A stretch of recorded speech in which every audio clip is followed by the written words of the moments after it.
시간 저한테 주어진 시간이 50분 해가지고 길게 다른 얘기는 하지 않고 바로 진행하도록 하겠습니다. 오늘 거의 아수라장이에요. 집회도 있고 비도 오고 그런데 참석해 주셔서 감사드리고 이 방송 그리고 이 세미나에 초대해 주셔서 진심으로 감사드립니다. 50분뿐이 시간이 없어서 어떤 얘기를 전해드릴까? 뭐 또 녹화하고 또 이거 뭐 온라인으로 나가니까요. 어떤 얘기를 할까 생각을 해봤는데 그냥 이론적인 거 여러분들이 많이 다 아시잖아요. 현재 상황도 많이 아시고. 근데 제가 1995년도에 증권회사에 입사를 했습니다. 너무 오래 했죠. 그런데 그동안에 제 주변에 주식 투자로 주식이 아닌 뭐 다른 거로 관심이 있으신 분들도 있겠지만 또 주식을 들으시는 분들의 입장에서는 굉장히 큰 성공을 한 사람도 있고 또 굉장히 실패한 사람들도 있고 그래요.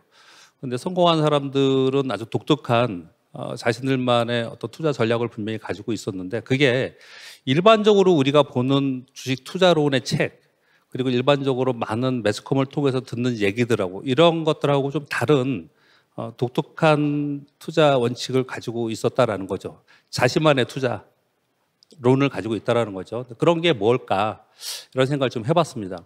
뭐 일반적으로 길적 분석 얘기하고 가치 분석 얘기하고 가치주를 롱텀으로 사서 가지고 가고 이런 것들은 다 들으셨잖아요. 그래서 그런 것이 아닌 것 중에 어떤 것을 전해드릴까 그래서 두 가지 측면에서 말씀을 좀 드리려고 합니다. 오늘 뭐 차트도 보여드리고 얘기를 좀 할 건데요. 요즘에 시절인 만큼 여기서 차트로 보여드리는 종목은 개인적으로 추천 종목이 아니고 그리고 여기서 말씀드리는 투자 기법 또는 전략은 우리 교보증권 공식 입장이 아니고 저 개인적인 의견임을 먼저 말씀을 좀 드립니다.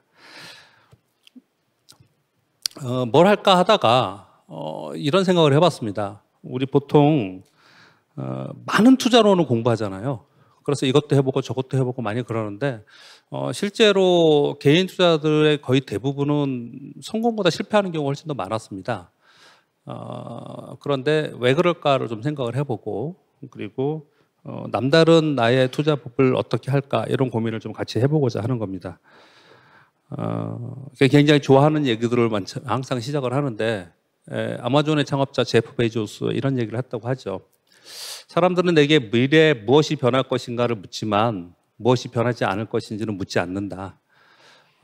불확실성의 세계에서는 미래에도 변하지 않을 것을 선정하고 그것을 토대로 무엇을 만드는 것이 중요하다.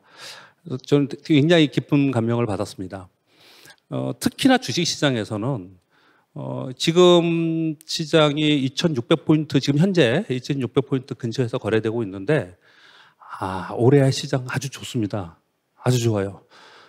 대형주나 아니면은 뭐 패시브, 뭐 인덱스로 거래하시는 분들은 어떨지 모르겠지만 개별 종목을 가지고 거래하시는 분들은 연초에 2차 전지가 있었고 로봇이 있었고 그리고 최근 들어선 반도체, 지금 반도체 종목들이 오늘 지금 다 20% 상한가 막 그래요 지금. 작년에 다들 어떻게 얘기했냐면 올해 굉장히 어려울 거라고 얘기했고 경기가 안 좋고 시스템 위기가 올 것이라고들 많이 그랬습니다. 그리고 그 작년 내내 하락을 했기 때문에 그 사람들이 굉장히 추앙을 받았어요. 굉장히 추앙받고 그리고 작년에 주식 투자를 해야 된다고 말하는 사람들은 비난을 많이 받았어요. 근데 불과 6개월이 딱 지나고 나서 시장이 많이 바뀌어서 그렇게 얘기했던 사람들이 작년에 하락 쪽을 얘기한 사람들은 막 비난하고 역시 주식은 사야 돼. 주식은 긍정론을 갖고 있는 사람이 맞죠. 그래야 돈을 버는 거야. 이렇게 또 바뀌었어요. 그러니까 시시각각으로 바뀌는 투자자들의 마음이 문제라고 저는 생각을 합니다. 결국은 변하지 않는 가치와 변하지 않는 투자법은 분명히 있는 거고 그리고 뭐 지금 이 세션에서 부동산 쪽, 가상자산 쪽 여러 전문가분들이 그쪽에 메커니즘이 있기 때문에 그걸 설명을 하겠죠. 저는 이제 주식 쪽을 얘기를 하니까 주식시장 안에도 외부에서 바라보는 것하고 굉장히 다른 메커니즘이 분명히 있다라는 거죠. 흔히 얘기하는 게 그런 겁니다. 경기가 굉장히 안 좋을 때 대표적으로 여기 조금 많은 이제 경험 있으신 분들이 있으실 것 같은데 IMF 외환위기 때 1997년 12월에 디폴트 선언을 하고 1998년 10월에 277포인트까지 하락을 했습니다. 1000포인트 위에서. 1998년 가을 추석 지나고 나서 상승하기 시작해서 곧바로 1000포인트까지 올랐죠. 경기가 어땠습니까? 굉장히 안 좋았고 굉장히 비관적이고 그랬습니다. 그런데 곧바로 1000포인트까지 갔어요. 대부분 다들 뭐라 그랬냐면 이렇게 경기가 안 좋고 나라가 망했는데 어떻게 주식시장이 오르느냐. 이게 말이 안 된다. 이렇게 얘기를 했습니다. 08년도에 글로벌 금융위기가 있었을 때는 제가 오늘 아침 방송에 그런 얘기를 했는데 지난주에 미국의 부동산 전문가가 이런 얘기를 했다고 합니다. 미국 모기지 30년짜리 모기지 금리가 3%대는 이제 우리 평생에 못 본다. 앞으로 수십 년 동안 이건 안 갈 거다.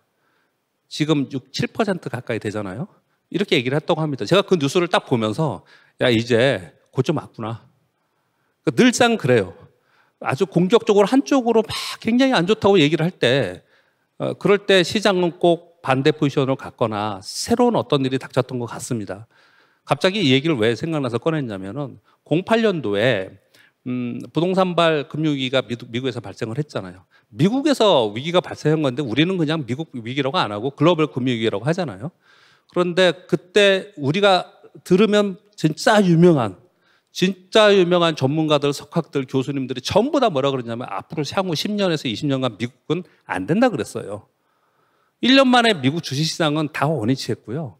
미국 경제는 서서히 다 올라왔습니다. 그러니까 주식시장 자체는 경기 사이클하고 상당히 다른 부분이 많이 있다라는 것이에요. 그러니까 주식시장 안에서 변화가 있는데 그 변화를 추종하면서 내가 투자하려고 한다.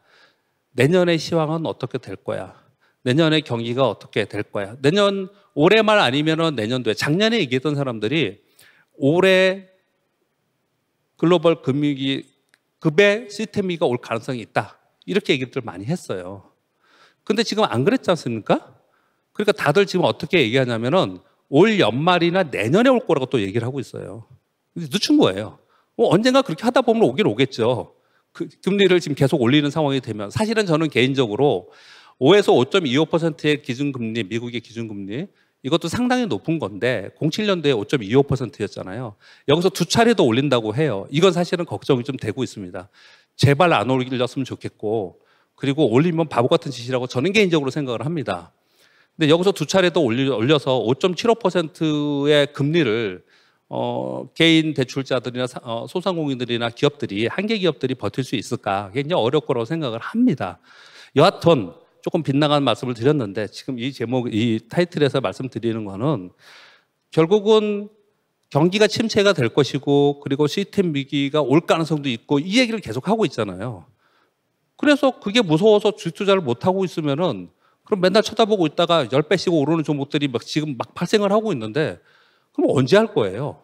시장 안에는 시장 안의 메커니즘과 시장 안에 독특한 기본적인 원칙이 있다라는 건데 그 원칙을 잡고 가자라는 말씀을 드리고자 하는 거예요. 저는 미국에 지금 뭐 7공주라고 얘기를 하죠. 시가총액 1위부터 10위까지, 7위까지 얘들이 시가총액이 너무 높기 때문에 지금 7월 24일 날 리밸런싱을 한다고 합니다. 그래서 그것 때문에 또 걱정을 좀 하기도 해요. 미국 시장에서는요. 근데 얘들 시가총액이 이렇게 많이 올라간 종목이 왜 남들은 못 올라가는데 이들 주식만 계속 올라가느냐. 애플이 올라가고 마이크로소프트, 엔비디아, 뭐 AI 때문에 그렇다. 막 이렇게 얘기를 하는데 그럼 테슬라는요? 그럼 애플은요? 그럼 메타는요? 이런 거 계속 오르잖아요, 지금요. 저는 그걸 어떻게 보냐면 지금 변하지 않는 게 무엇인가를 지금 설명드리고자 하는 거예요. 그걸 어떻게 생각하냐면은 만일 경기 침체 또는 시스템 위기가 발생을 해도 얘들을 들고 사서 갖고 있어야 된다고 생각하는 거예요. 투자자들은. 슬림화되는 거죠. 이들을 갖고 있으면 결국은 고생을 하더라도 다시 올라와서 나한테 수익을 줄 것이다. 위기가 발생을 하고 경제 위기가 발생했을 때 어설프게 다른 주식을 갖고 있었다가 그 회사가 어려워지면 어떻게 해요? 상장 폐지되면 어떻게 해요? 망하면 어떻게 됩니까? 그러니까 결국은 거기에 쏠림 현상이 나타나는 게 굉장히 중요하다고 생각을 해요. 그리고 경기가 어렵더라도 이들의 재무구조와 이들의 사업 영역으로 봤을 때 충분히 이익을 끌고 갈 수 있다고 생각하니까 거기에 쏠림 현상이 나타나고 그냥 그것만 각광을 받고 있는 거예요. 지금 미국 시장의 지금 상황이 그렇거든요. 이걸 똑같이 가져왔을 때 우리도 똑같이 그런 현상이 지금 나타나고 있어요. 이걸 저는 어떻게 보냐면 좀 이론적으로는 우리 페토시의 책 경제적 해자라는 책이 있죠. 경제적 해자라는 표현을 씁니다. 경제적 해자가 있는 기업을 가져가야 된다. 늘 그런 얘기를 많이 하고 있고요. 그 경제적 해자가 있는 기업이라 하더라도 좋은 기업 이퀄 좋은 주식은 아니거든요. 그러면 좋은 주식이 되는 상황은 어떤 것인가를 자기가 만들어 갖고 그 원칙을 갖고 그것을 계속 가져간다면 사실은 시황은 떨어지면은 나는 좀 더 고생할 뿐이고 올라갔을 때 더 해피한 거고 그러는 거죠. 어떤 사람들은 계속 반도체만 거래했던 사람들이 지난 1월부터 3월까지는 굉장히 힘들었습니다. 기분이 안 좋았어요. 왜요? 2차 전지만 계속 올랐으니까. 그런데 지금은요. 지금은 반도체 갖고 있는 사람이 제일 좋아요. 바이오 갖고 있는 사람은 또 기분 안 좋겠죠. 근데 어느 순간에 또 바이오 올라가면은 또 바이오 갖고 있는 사람이 좋아지고 또 다른 쪽은 안 좋고 이렇게 순환이 갑니다. 근데 자기가 선택한 기업에 자기가 선정한 원칙을 가지고 계속 가야 된다. 이게 가장 중요하다고 저는 생각을 합니다. 이론적인 거는 되게 할 말이 많아요. 근데 굉장히 짧은 시간이니까 아주 중요한 데이터는 그 PPT는 다 가져왔습니다. 여러분들이 나중에 보시기 위해서 다 가져왔는데 중요한 것만 그냥 말씀을 드릴게요. 주식시장에서 제가 지난 29년 동안 봤을 때 이도저도 다 필요 없고 뭐가 제일 중요하다고 생각하세요? 여러분들은 아마 이런 생각을 할 거예요. 그냥 좋은 기업에 투자해서 그냥 있으면 되는 거 아니냐. 결국은 봤더니 뭐 다 올랐더라. 뭐 삼성전자 뭐 대표적이겠지만 불과 3년 전에 2020년도에 뭐 우리 잘 모르는 뭐 효성중공업 이런 거 투자 잘 안 하잖아요. 지금 효성중공업이 그게 오를 수가 있어? 7,000원이 14만 원 갔어요. 7,000원짜리 14만 원. 그 당시 지금 최근에 10배가 아니고 최근 3년 동안 수십 배 정도들이 굉장히 많았습니다. 그런 주식들이 분명히 있는데 내가 이런 주식들을 가지고 끝까지 가져갈 수 있느냐 없느냐의 문제는 이제 차후의 문제이거든요. 근데 시황이 변하면서 그들의 주가가 빠지기도 하고 오르기도 하고 그랬습니다. 근데 그 시황을 뭘로 판단하느냐? 제일 중요한 건 기업인데 좋은 기업의 주식이라 하더라도 주가가 시황에 따라서 많이 빠지기도 하고 올라가기도 한단 말이에요. 이거는 뭐 다른 분야도 다 그렇지 않습니까? 근데 그 시황이 아주 복잡하게 어려운 걸로 생각하지 말자는 거예요. 그냥 제가 볼 때 결론은 딱 두 개예요. 그냥 금리와 환율입니다. 금리와 환율. 어제 미국 시장에 올라가지고 지금 연중 신고 지수를 다시 경신했잖아요. 지금 S&P 500 지수는 역사적 신고 지수가 7%뿐이 안 남았어요. 아니, 그렇게 어렵다는데, 그렇게 안 좋다는데, 역사적 신고지수 근처까지 다가 있습니다. 그렇게 안 좋다고 하는데도. 그러니까 또 두려운 거예요. 우리나라 투자자들은, 야, 이거 미국이 그만큼 올라갔는데, 미국 조금이라도 떨어지면 우리 떨어지는 거 아니야? 이런 두려움을 현재 갖고는 있습니다. 근데 여하튼 미국 시장이 이렇게 오르는 이유 중에 하나는, 작년에 빠진 이유 중에 하나는 기준금리를 계속 올렸기 때문에 그랬고, 작년 초에 연준에서 연말 기준금리의 목표를 예상 전망을 3.5에서 3.75라고 했어요. 왜? 물가 전망을 잘못했기 때문에 그렇게 얘기를 했었습니다. 그런데 웬걸 5%까지 올렸잖아요. 그러니까 시장에 더 충격을 많이 받았거든요. 그래서 요번에 두 차례 더 한다고 하는 말 자체가 되게 걱정스럽긴 합니다. 여하튼 올해 1월부터 시장이 상승을 하기 시작했는데 그 이면에는 뭐가 있냐? 이제 기준금리가 오르는 데는 한계가 있다. 이제 거의 다 왔다. 이 얘기를 계속 하는 거예요. 어제 미국 시장이 뜬 이유도 어제 CPI가 3.0으로 나왔습니다. 헤드라인이. 그거보다 더 중요하게 생각했던 것은 무엇이냐면 코어 CPI가 4.8이 나왔어요. 그게 5.0을 시장에서 전망한 거거든요. 4.8이 나왔습니다. 코어 CPI가. 보세요. 지금 2년 만기 국채 수익률이 5.1까지 떨어졌다가 지금 어제 빠져갖고 4.78인가 4.8인가 그렇잖아요. 근데 코어 CPI가 이게 떨어졌다고요. 4.8까지 떨어졌다고요. 그러니까 기준금리보다 물가가 더 떨어지는 상황이 되면은 연준이 감할 수 있겠냐. 이 시장이 굉장히 그걸 긍정적으로 봤습니다. 자, 결국은 금리가 그렇게 중요하다라는 거예요. 금리가. 기준금리에 따라서 시황을 판단하는 것을 지금으로부터 30년 전에 우라가미 군요가 주식시장의 사계라는 주식시장의 흐름이라는 책을 쓰면서 금리를 가지고 주식시장의 흐름 읽는 법을 설명을 했습니다. 30년, 40년이 지났는데 지금도 많은 전문가들이 그걸 갖고 얘기를 하고 있어요. 그만큼 금리의 시장은 연동한다라는 거예요. 금리에. 그러면 올해 시장을 생각해 보면 이론은 그렇다 치고 올해 시장을 생각해 보면 기준금리 계속 내리는 동안 시장이 떨어졌어요. 그러면 이제 기준금리를 더 이상 안 올릴 것 같아. 그러니까 시장이 조금 반등했어요. 너무 과하게 떨어진 부분은 반등했어요. 그래 놓고 이제 그러면 여기서 더 올라가려면은 그러면 정말 경기가 나쁘지 않은 상황 속에서 경기가 부러지면서 금리 인하는 건 아니고요. 나쁘지 않은 상황 속에서 기준금리를 서서히 내려주면서 유동성을 보강해주는 소위 말하는 좋은 골디락스 상황, 이런 부분이 만들어지면 더 올라갈 수 있지만 그렇지 않으면 여기서 그냥 있을 수밖에 없는 거거든요. 우리 시장 보면 계속 박스권에 있잖아요, 지금요. 지금 상황은 경기가 앞으로 어떻게 될지, 거기에 따라서 기준금리가 어떻게 될지 이렇게 눈치를 보는 그런 시장이에요. 기준금리 기준으로 봤을 때 그렇다는 설명을 좀 드리는 겁니다. 근데 기준금리의 전단에 있는 게 물가잖아요. 물가. 근데 이론적으로는 여태까지 경험적으로 보면은 경기가 좋아서 물가가 올라가고 물가가 올라가서 버블이 형성될까봐 버블이 형성되면 그게 터지면 안 되니까 기준금리를 올리고 이랬잖아요. 근데 요번에는 그게 아니었잖아요. 팬데믹이라는 공급망의 왜곡으로 인해서 인플레이션이 발생이 된 거잖아요. 그러니까 이번에는 상당히 많은 다른 부분들이 좀 있습니다. 여하튼 간에 물가가 올라온 부분 때문에 그랬다는 거예요. 좀 이따 추후 설명 드릴 때 이 부분 다시 더 설명을 드릴 겁니다.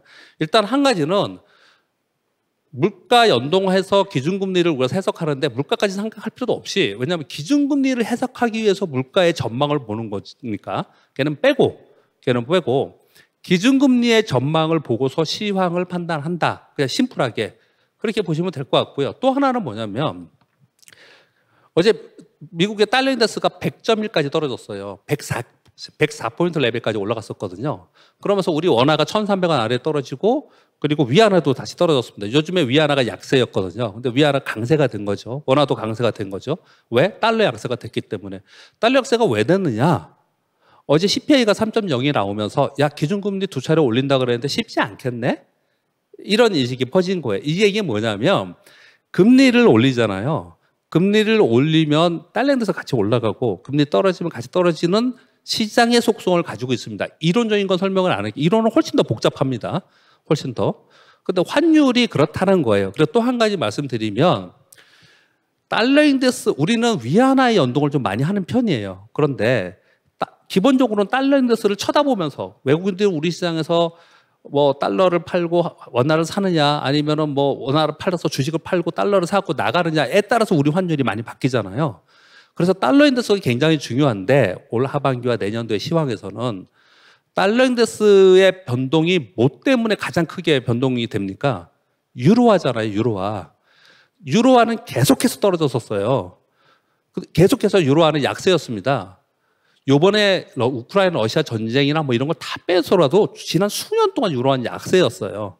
근데 만약에 이 시점에서 유로화가 다시 반등을 하려면 유럽의 경기가 굉장히 좋아져야 되는데 유럽의 경기가 좋아지려면 중국의 경기가 좋아져야 되나?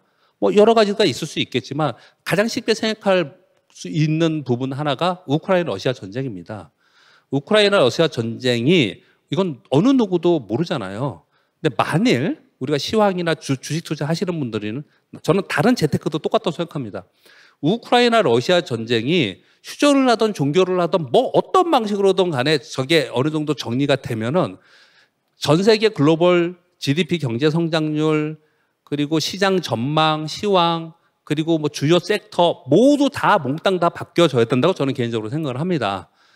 근데 환율도 거기에 굉장히 큰 영향을 받겠죠. 그래서 우크라이나 러시아 전쟁은 계속해서 그 추이를 봐야 되고 종료되면 긍정적으로 지표들이 바뀌겠죠. 그 부분이 굉장히 중요하다고 생각합니다. 그 차트를 보면서 설명을 드릴게요. 그 뒤에 건 다 빼겠습니다. 이자와 금리와 환율로 시작을 본다. 그냥 금리와 환율로. 그럼 우리나라 환율은 지금 현재 어떨 것 같습니까? 우리나라 환율이 1,300원 정도에서 왔다 갔다 지금 하고서 지금 떨어졌어요. 우리나라 원화 환율이 1,350원, 1,400원 이렇게 막 고공으로 치는 경우에는 중대한 위기가 발생했을 때 그렇습니다. 외환위기 때, 글로벌 금융위기 때, 팬데믹 때 그렇지 않고서는 거기까지 안 가요. 그 위로를 안 갑니다. 그러니까 위로 강하게 갈 만한 지금 시스템 위기가 오래 올 거냐? 쉽지 않겠죠. 올 수도 있지 않냐? 근데 저는 오지 않을 거라고 생각합니다. 아주 단순무직하게 한번 얘기해 볼게요. 왜 오지 않을 거라고 생각하냐면요. 내년에 미국의 대선이 있어요. 대선. 선거를 앞두고 경제를 망가뜨리고 시스템 위기를 발생시킨다? 이들이? 전 세계 경제를 컨트롤할 수 있는 이들이? 그러지 않을 거라고 생각합니다. 그래서 위쪽으로 원화가 강하게 갈 것도 없어요. 반대로 원화가 강세가 되려면 우리의 경제가 좋아져야 되는 거잖아요. 기업들의 실적이 좋아져야 되고.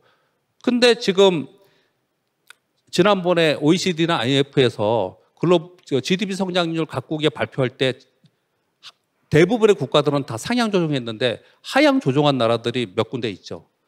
남아프리카 공화국, 아르헨티나, 한국 자랑스럽게 거기 들어가 있습니다.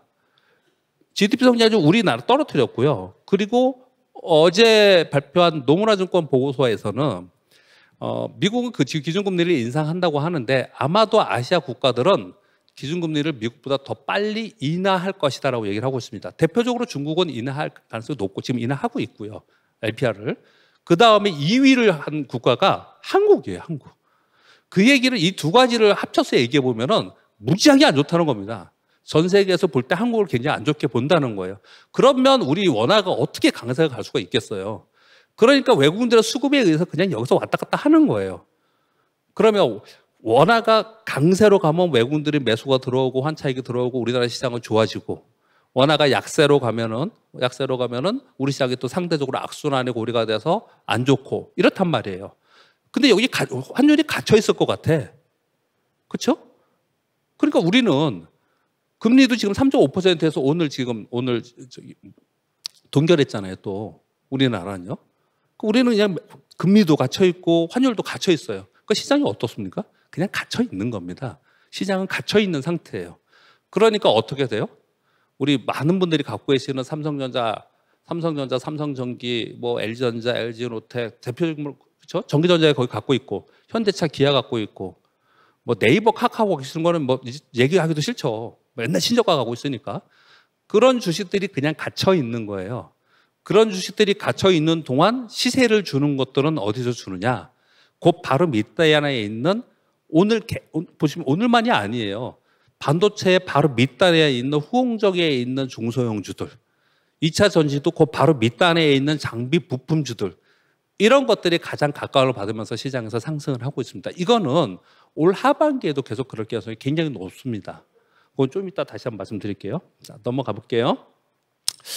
자, 지금 설명드린 환율을 설명한 거예요. 환율은 이러이러할 때 선순환이 되고 이러할 때 악순환이 되고 우리는 지금 환율이 갇혀 있다. 달러 인덱스이고요. 이거는 유로화예요. 유로화가 최근에 우크라이나 러시아 전쟁 때문에 빠진 게 아니고 유로화는 달러 대비해서 계속 약했습니다. 그만큼 경기가 안 좋았기 때문에 그렇습니다. 독일은 마이너스 성장률입니다. 지금 전망이 마이너스 성장률이에요. 그러니까 유럽은 우크라이나 러시아 전쟁이 어떻든 간에 그게 어떤 해결되는 거 말고는 기대할 게 별로 없어. 지금 현재 상황에서는. 근데 우리는 유럽의 유로화가 올라와야 돼요. 그래야지 달러 인덱스가 떨어지고 우리 원화가 강세가 되기 때문에 그 부분이 굉장히 중요합니다. 이건 우리나라 원화입니다. 저렇게 막 급등한 거 있잖아요. 이런 것들은 위기 상황에 그랬고요. 우리 경제가 좋을 때는 좀 밑으로 떨어지고 그랬는데 제가 노란색으로 표시해 놓은 거는 뭐냐면 원화가 강세가 될 때 우리 시장은 대세 상승입니다. 이 원화 환율하고 우리나라의 코스피 지수하고는 정확히 역의 방향으로 일치합니다. 정확히 일치합니다. 그러니까 시황은 환율하고 금리만 그냥 보고서 판단하면 된다는 얘기죠. 막 너무 복잡하게 공부하지 말자는 설명을 하기 위해서 이 말씀을 드리는 거예요. 금리는 아까 말씀드린 요거부터 먼저 할게요. 우라가미 군 이후에 주식시장의 4개를 한 표로 만들어 놓은 거예요. 여러분들 한번 생각을 해보세요. 경기가 안 좋으면 금리를 내려요. 실적도 안 좋은데 근데 주가는 떠. 이걸 금융장세라고 해석을 합니다. 이거 증권가에서는 누구나 다 그냥 얘기를 하는 거예요. 그리고 이제 돈을 풀어서 경기가 좀 좋아지면서 실적 상세가 돼서 금리가 조금씩 올리고 실적도 좋아지고 그래요. 어느 순간 되면은 금리를 이제 올리기 시작한단 말이에요. 그러면 역금융 장세가 되면서 실적은 좋지만 시장은 빠지는 현상이 나타나요. 그러다가 다시 금리를 내리기 시작하거나 동결하고 근데 실적은 계속 안 좋아. 주가도 떨어지고 이제 역실적 상세라고 그러거든요. 지금 시장이 얼마나 복잡하냐면은 어떤 사람들은요. 역실적 장세에 초입에 있다고 하는 사람도 있어요. 그래서 내년 내후년에 위기가 올 것이다라고 얘기하는 사람도 있고 완전히 긍정적으로 보는 사람은 이거 지나갔다. 이제 금융장세 초입에 온다라고 생각하는 사람들도 있어요. 이거 근데 쉽습니다. 여러분들이 스스로 그냥 생각하기가 굉장히 쉬워요, 이거는. 지금 금리를 계속 올리다가 동결했잖아요. 지난번에 미국이요. 우리나라 계속 동결하고 있잖아요. 그러니까 동결이라는 얘기는 여기잖아요. 여기지 않습니까? 기업의 실적은 떨어지고 있잖아요. 지금요. 그렇죠? 그리고 주가는 왔다 갔다 지금 하고 있어. 그러니까 여기에 들어가 있는 거 분명히 맞아요. 여기에 들어가 있는 게 맞습니다. 근데 이게 초입에 있다. 그러면 굉장히 어려운 국면을 우리가 지나가야 된다. 이렇게 얘기하는 사람들은 뭐라고 얘기하냐면은 절대 지금 주식 사지 말고 절대 지금 투자 뭐 이것저것 투자하지 말고 무조건 현금 갖고 있어라. 향후에 앞으로 올까 말까 하는 진짜 대박의 기회가 이번에 온다. 그런 거 되게 많이 봤죠. 유튜브에. 굉장히 자극적으로 뭐 20년 만에 한 번 오는 막 이거 그렇게 얘기하는 사람들의 논리는 이제 여기 있다라는 거예요. 그런 사람들 그렇게 보는 거예요. 그리고 어떤 사람들은 여기 있다고 보고. 근데 아무튼 저는 이걸 설명드리려고 하는 게 아니고 여기 있던 간에 나는 내 할 일을 하자는 거예요. 나는 내 할 일을 하자. 그 설명을 지금 오늘 하려고 하는 거고요. 아까 좀 전에 그거 뭐였냐면은 요번에 그 잭소놀 미팅 있잖아요. 8월에 하죠. 이 잭소놀 미팅이 제일 중요합니다. 이번 주에 이번 달 말에 있을 FOMC 회의, 뭐 연준 위원들이 뭐라고 떠들고 매파적 발언하고 두 번 한다 만다, 뭐 호주 금리, 캐나다 금리 이런 거 다 필요 없고요. 제가 보기에. 그리고 CPI가 3%까지 갔다가 3% 아래로 떨어지지 않을 거다. 오히려 올라갈 거라고 생각을 해요. 왜냐하면 역기조 효과 때문에. 그런 거 다 필요 없고 제 판단으로는 잭소놀 미팅이 제일 중요하다고 생각합니다. 잭소놀 미팅이. 왜 그렇게 생각하냐면요. 지금 미국하고 유럽이 지금 목표 물가가 2%잖아요. 2% 맞춘다 그러면서 미친 듯이 금리 인상을 하지 않습니까? 제가 정말 미친 듯이 하는 것 같아요. 이게 지금의 경제 환경에서 5.75, 5.5%를 이게 말이 되나? 그러니까 채권 시장은 막 박살 났었잖아요. 작년에는요. 그런데 어떤 얘기들이 지금 월가에서 많이 나오고 있냐면 이거 목표 인플레이션을 2%는 좀 비현실적이지 않냐. 이만큼 올라왔는데 다시 그렇게 가기 어렵지 않겠냐. 이걸 바꿔야 되지 않겠냐라는 얘기들을 많이 합니다. 실제로 바꾼 게 맞냐 안 맞냐를 떠나서 아주 중대한 결정이에요. 이거는 중대한 결정입니다. 그게 만약에 어떤 정책이 나온다면 이 잭소놀 미팅에서 나올 가능성이 굉장히 높습니다. 과거에 그랬어요. 과거에 그랬습니다. 벤 버너키 의장이 헬리콥터 벤이라는 별명을 갖고 있잖아요. 왜냐하면 돈을 막 그냥 헬리콥터에 뿌린다고 해서 그 결정을 금리를 계속 뿌렸고 그 다음에 이제 금리 인하를 멈추고 인상을 해야겠다는 그 결정을 전부 다 이 잭소놀 미팅 끝나고 나서 결정했습니다. 그러니까 지금 상황에서 중대한 변곡점이 나타나거나 중대한 정책이 나온다면 이게 나올 거니까 이 잭소놀 미팅에서 뭐 나오기 전까지는 뭐 깊이 고민할 필요 없다고 저는 생각합니다. 일단 중요하다고 말씀을 드리기 위해서 말씀을 드리는 거고요. 경제 전망은 넘어가겠습니다. 그냥 참고로 여러분들이 아셨으면 해서 그랬는데 저는 요거는 그냥 한번 읽어드릴게요. 아주 빨리 읽어드리겠습니다. 오늘도 한국은행에서 금리 동결하면서 아마도 뭐 여러 가지 말씀을 주셨을 것 같은데 뭐 사실은 한국은행 총재께서 말씀하시는 것보다 더 정확한 게 있을까요? 뭐 아무리 뭐 전문가들이 나와서 떠들어도 그리고 정말 다행스러운 거는 과거보다 지금 현재 한국은행 총재께서는 굉장히 다정하게 자상하게 시장에 대해서 하나하나 설명을 다 해주고 있습니다. 지금 하나 다 해주고 있어요. 이렇게 지난번에 국회에서 질의한 거에서 증언입니다. 중요한 것만 말씀드릴게요. 연말까지 한 3% 정도까지는 떨어질 것 같은데 그 이상까지 떨어지지 않을 것 같다. 한미 금리 격차가 있는데 이거 환율 상승 우려를 하는데 이거는 하나의 원인일 뿐이기 때문에 그러지 않을 것 같다. 올해 상저하고를 전망했는데 이거 안 될 것 같아. 그렇다고 뭐 나중에 상저하죠. 뭐 이렇게 뭐 경기 얘기하는 겁니다. 이렇게까지 심각하게 보지는 않아. 왜? 수출이 나빠도 소비가 어느 정도 유지를 하고 있어. 그리고 우리 GDP 성장률 더 낮출 거야. 실제로 낮췄습니다. 그리고 올해 미국 금리 자꾸 뭐 피번 얘기하는데 금리 인하 가능성 크지 않아. 김치국 마시지 마.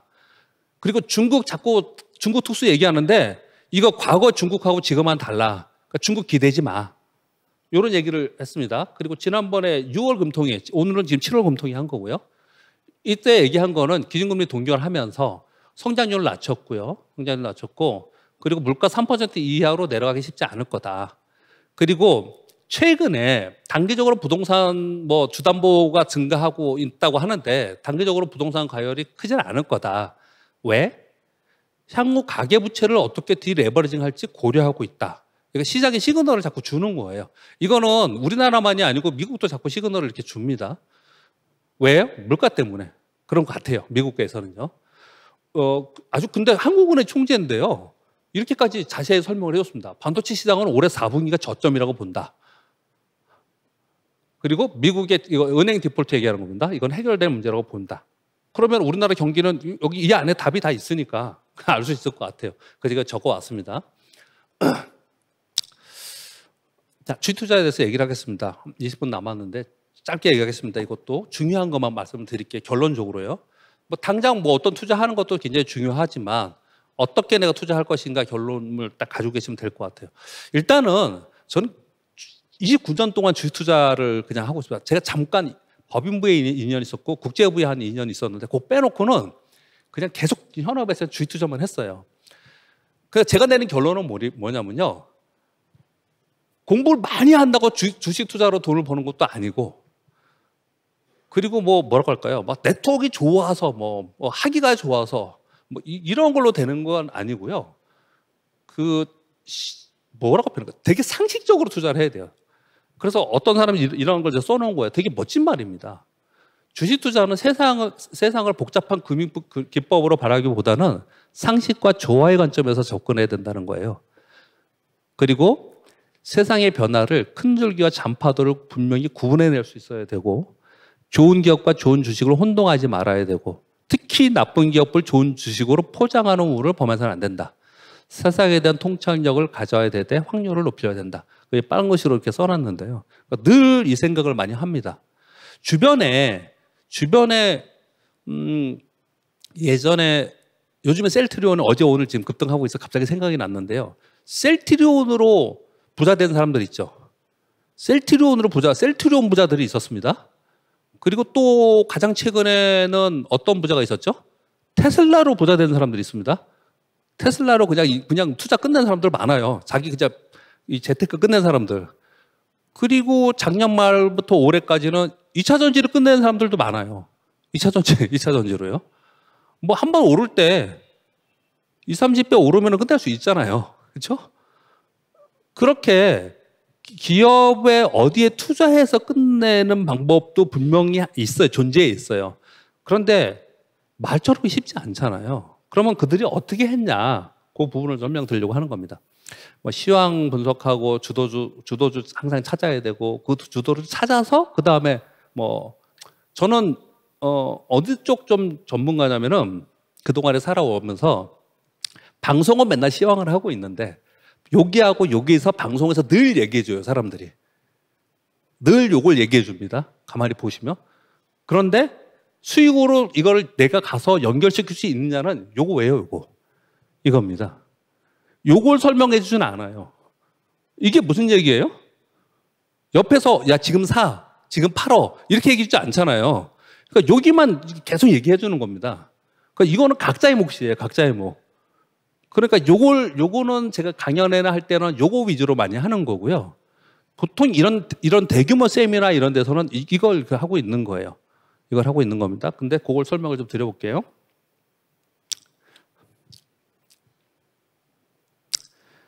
주가가 오르고 내리는 이유는 오르는 거는 사기 때문이고 내리는 거는 팔기 때문이다. 그 늘상 예전에 저보다 훨씬 선배님이 이런 얘기를 했기 때문에 너무 그냥 뭐랄까 기억이 되게 많이 남아서 항상 이 얘기를 합니다. 우리가 주식이 지금이라도 여러분들이 주식을 갖고 계시는 분들이 어떤 주식이 막 내리잖아요. 막 10% 내리잖아요. 또는 막 오르잖아요.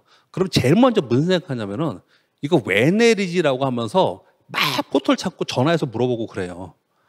오를 때도 그렇고 내릴 때도 그렇거든요. 근데 윌리엄 오니라는 되게 유명한 분이 있죠. 저는 이 사람의 투자 기법을 제일 선호하는데 주가가 오르거나 내릴 때 투자자들은 오르는 이유와 내리는 이유를 알아내고 시간을 허비한다.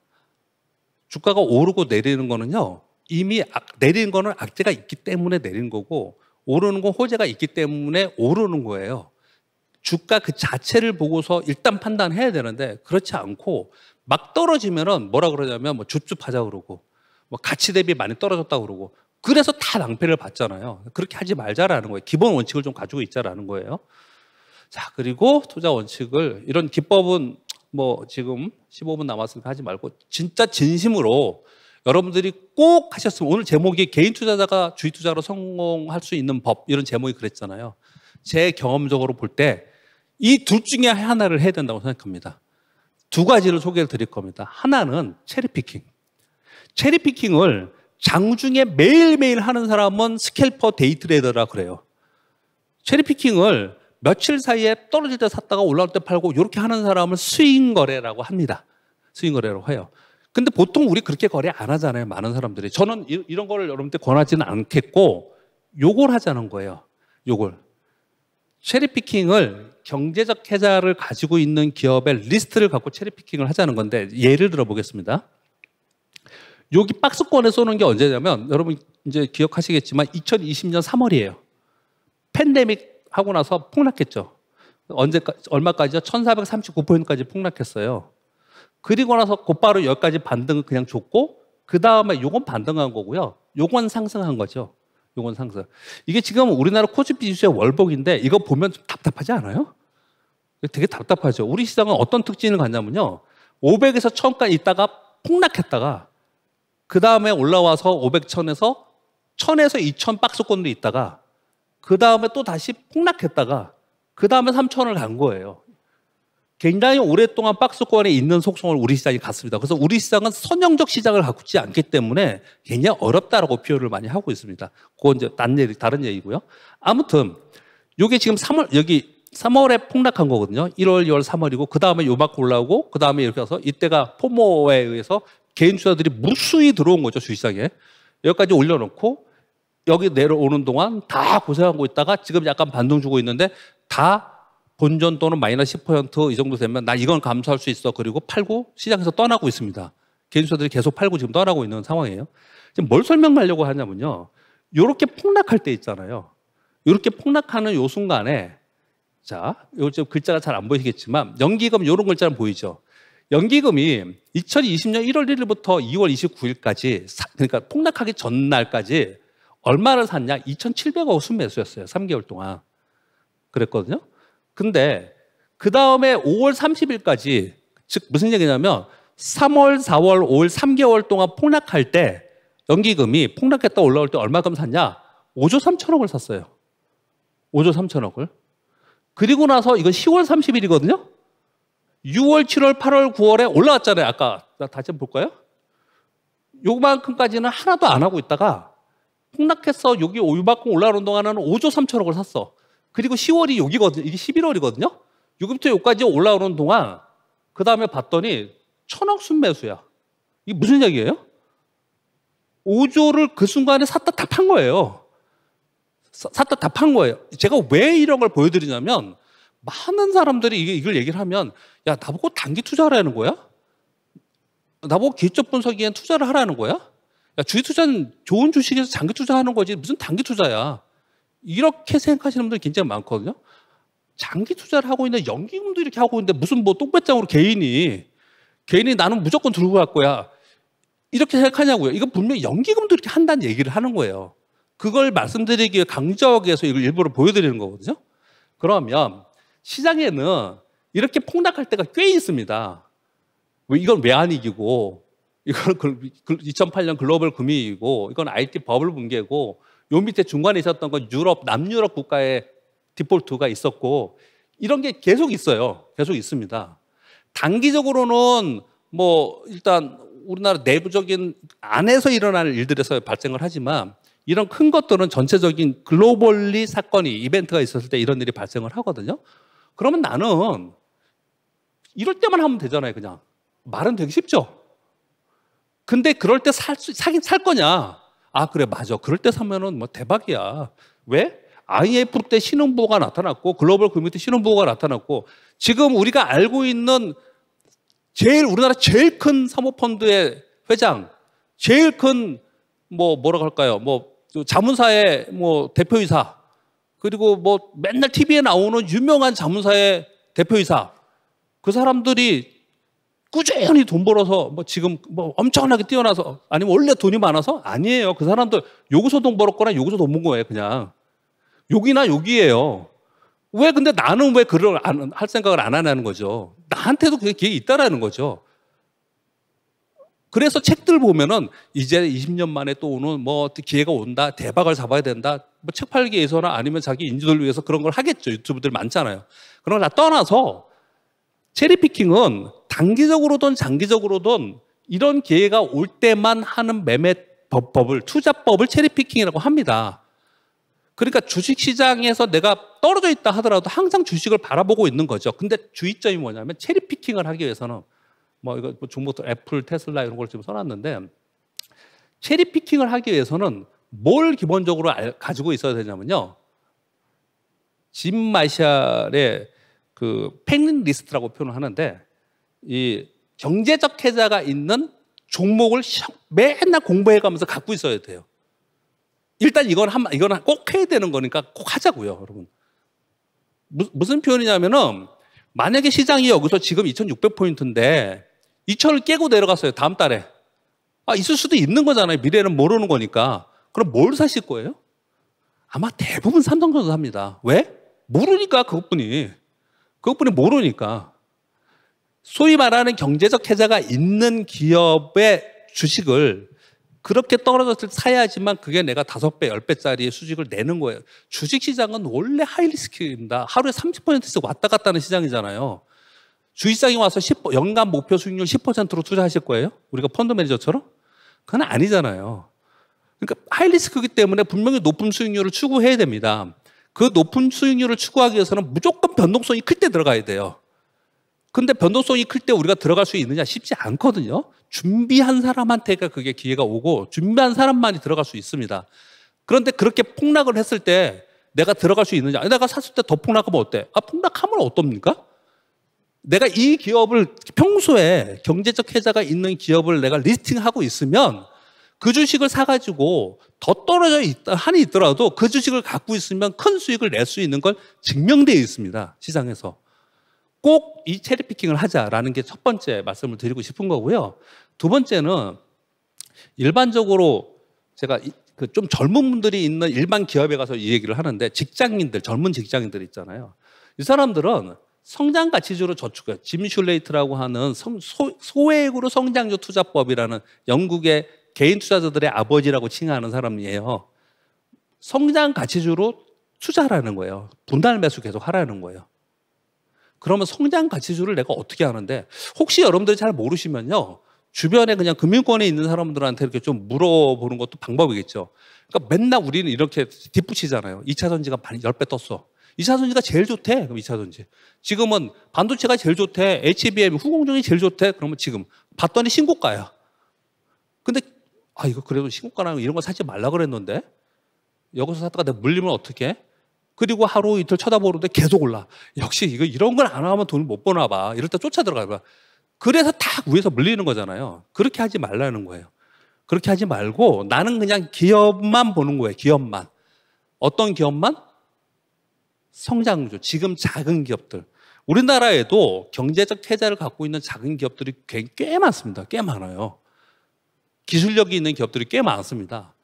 그런 기업들을 가지고 분할 매수하고 천천히 살아내는 거예요. 그랬을 때 그들의 향후의 성장을 같이 가자라. 일반적으로 여러분 다 아시는 거잖아요. 그렇죠? 근데 이걸 설명드릴 때 왜 이걸 가져와서 설명을 드리냐면 이 짐 슐레이트의 투자 기법 이름이 줄루 투자 기법입니다. 뭐냐면 자기 와이프가 어느 날 도서관에 가서 아프리카의 원주민 중에 줄루 원주민이 있대요. 이름이 줄루족. 근데 그거 리더스 다이제스트에 나오는 그걸 읽고 가서 온 동네방네 가면서 자기가 줄루족의 전문가야. 막 얘기하고 다니는 걸 보면서 저거구나. 뭐냐면은 내가 아는 기업을 끝까지 보고 거기에 집중하는 게 개인 투자자들은, 소액 투자자들은 이게 맞는 거구나라고 하면서 줄루 투자 기법이라는 걸 만들었어요. 그래서 거기에 물론 PE가 중요하고 뭐 기업을 분석하는 이런 것들은 따로 나와 있지만 제가 지금 말씀드린 두 가지는 뭐냐면 체리피킹 해야 된다. 그냥 현금만 들고서 맨날 시장 쳐다보지 말고 기회가 될 때를 기다리는 것도 하나의 방법이고 내가 만약에 그렇게 하지 않는다면 그냥 계속 꾸준히 그런 기업에 분할 투자하는 이 두 가지 방법이 제가 보기에는 개인 투자자가 성공할 수 있는 그런 방법이라는 거죠. 보면은 에코프로가 오른 건 여러분 다 아실 거고, 루닛 요즘에 오른 거 보셨어요? 오늘도 오르던데. 레인보우 로보틱스는 로봇이에요. i3 시스템은 뭔지 아세요? 적외선 카메라라는 회사입니다. 우리나라의 상장 회사 중에 얘 혼자예요. 상장 회사 중에 이거 다 올랐습니다. 이거 여러분들 추천하는 거 아니라 그랬습니다. 상장 회사 중에 얘만 하는 거 이런 거 찾아야 돼요. 요즘에 JLK라고 막 오르거든요. 그것도 그래요. 그것도 보면은 파크 시스템즈라는 주식이 있죠. 이거 원자 현미경이거든요. 우리나라 상장 회사 중에 원자 현미경 적용해서 바이오 헬스케어나 반도체에는 얘뿐이 또 없어. 그러니까 이런 기업들이 우리나라에 꽤 많습니다. 이런 기업들을 찾아서 분할 매수해야 된다. 그게 굉장히 중요하다라고 말씀을 드리는 겁니다. ETF 있잖아요. 얼마 전에 제가 참고를 해서 넣어왔나? 미국의 65세 이상의 고령층의 주식 투자자가 과거에는 한 50%뿐이 안 됐는데 지금 한 75%가 투자를 하고 있다고 합니다. 이유는 이러이러한 이유예요. 중간에 중요한 거 말씀드려볼게요. 이 세대들은 중간에 블랙먼데이를 거쳤죠. 닷컴 버블 거쳤죠. 글로벌 금융위기 거쳤죠. 다 주식시장이 폭락하고 막 이런 걸 다 거쳤어요. 저도 95년도에 입사해가지고 1년 반 만에 IMF 외환위기 터졌죠. 닷컴 버블 터졌죠. 그 다음에 글로벌 금융위기 맞았죠. 뭐 팬데믹은 뭐 잠깐이었지만 그거 맞았죠. 결국은 있죠. 결국은 시장은 올랐고 좋은 기업은 다 주가는 다 올랐어요. 이걸 경험적으로 인식을 했기 때문에 이들은 직접적이든 간접적이든 계속 투자를 하고 있다는 거예요. 우리도 여러분들은 주식에 관심이 있고 재테크에 부동산 뭐 채권 관심이 있어서 오신 분들이잖아요. 결국은 제가 처음에 보여드린 것처럼 기본적인 변하지 않은 원칙을 가지고서 갔을 때 내가 성공할 수 있다. 이 얘기를 계속 하고 싶어서 말씀을 좀 드렸고, 그 방법론에서 두 가지가 있는데 그 두 가지는 하나는 체리피킹, 하나는 저축하기. 그렇게 하자라고 말씀을 드렸던 거고, 그리고 종목을 제가 모르겠다면 요즘엔 너무너무 좋잖아요. ETF가 너무너무 좋잖아요. ETF가 전 세계에 있는 뭐 주식, 채권, 뭐 광물 다 있잖아요. 그리고 최근 들어서는 퇴직연금에서 들어가서 저의 선배들도 막 물어요. 요즘 앞으로 중국 어떨 것 같아? 미국의 빅테크도 어떨 것 같아? 그럼 왜요? 그러면 자기 퇴직연금 들어가서 거기 ETF를 사겠다라는 거예요. 거기 ETF를. 그만큼 우리에게는 많은 기회가 있고 예전보다 훨씬 투자 기회가 많습니다. 굉장히 많아요. ETF는 훨씬 더 우리에게 안정성을 예전보다 훨씬 주면서 수익을 낼 수 있는, 왜냐하면 얘네들 변동폭이 크거든요. 줄 수 있는 것 중에 하나이고, 마지막으로 하나 더는 뭐냐면 ETF에 소속되어 있는 종목들 있잖아요. 그 종목들이 갑니다. 2차전지 소재가 가면 ETF에 2차전지 소재 ETF가 뜨잖아요. 그럼 밑에 있는 종목들이 있지 않습니까? 근데 걔를 사기 때문에 그 종목이 간다. 전혀 엉뚱한 데 가서 투자하지 마시라는 거예요. ETF를 활용할 때. 그렇게 보시면 될 것 같습니다. 이런저런 말씀을 많이 드렸는데요. 결론은 뭐냐면, 맨날 시황 듣고, 그리고 맨날 고민하고, 미국 시장 보고, 투자 기법 공부하고, 뭐 수급 보고, 그래서 어쩔 때는 막 쫓아가서 대세 상승에 쫓아가서 여기도 투자를 해야 될 것 같고, 이건 아닌가 보다. 한마디로 이거예요. 주식은 사서 팔면 안 되는 거라면서요. 2020년도에 그랬잖아요. 에브리바디가 그랬잖아요. 주식은 사고 팔고 관리해야 되는 거라고 얘기했더니 욕 바가지로 먹었습니다. 댓글에. 그랬어요. 1년 딱 지나고 나니까 역시 주식은 장기 투자하면 안 돼. 사고 팔아야 돼. 이렇게 바뀌었잖아요. 그렇게 하면 안 된다는 얘기를 표현 드리는 거예요. 일반적인 사람들이 모두 다 하는 방식대로 하지 말고 그냥 자기가 선택할 때 어떤 방법을 선택해야 되는데, 제가 볼 때 제 주변에 성공한 사람의 케이스로 봤을 땐 체리피킹, 그냥 그때만 딱 했던 사람이나 아니면 꾸준히 모았던 사람이나 그래야지만 그 재테크에서 주식시장에서는 성공하고 큰 돈이 되지 않았나라고 생각합니다. 자, 여기까지 하도록 하겠습니다.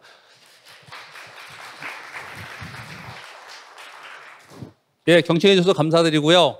오늘 비 많이 오는데 비 수해 조심하시고 건강하시기 바랍니다. 감사합니다.